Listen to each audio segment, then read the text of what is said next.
What's up, guys? Welcome back to another Houston Productions video. I'm your host Lucas to bring you another video answering that simple question: is Barbarian worth the watch?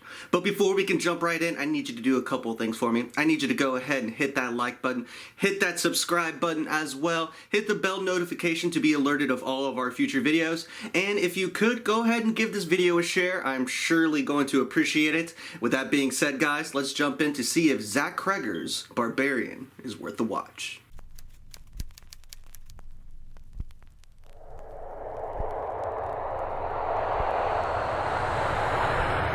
Alright, before we get started, like usual, this is not going to be a spoiler video. If you do want to see a more in-depth breakdown of either this movie or something else, go ahead and drop a comment right down below for me. Let me know what you like. But like usual, not going to ruin the plot. I am just going to give you my honest opinion. So if you're looking for a spoiler video, might want to click off this one.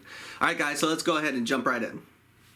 Now, like I previously mentioned, this movie is written and directed by Zach Cregger, and if you do not know who that is, the name sounded familiar to me too, and I actually had to look him up, but I am actually a huge fan of his and been a fan of his for a while. Now, I have not kept up with a lot of his more recent work, but I was a fan of his comedy troupe in the early to mid-2000s called The Whitest Kids You Know.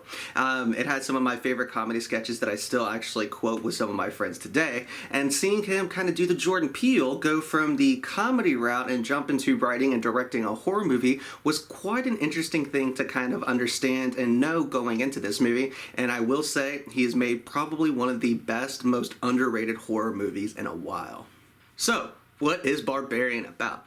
It's a very simple concept that actually, you know, it does use some of the old horror tropes and the thriller kind of sequences, but an interesting idea. A young woman played by Georgina Campbell arrives to an Airbnb late at night in the middle of a thunderstorm, only to realize that this Airbnb has been double booked. And it has been double booked by none other than a young man played by Bill Skarsgård.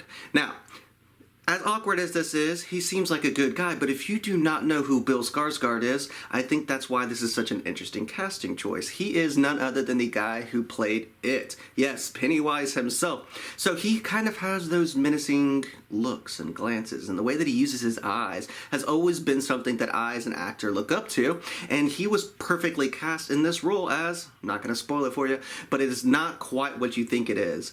So, anyways, these two people decide they are going to spend the night, you know, in separate rooms to share the Airbnb because there is a convention in town and all hotels are booked.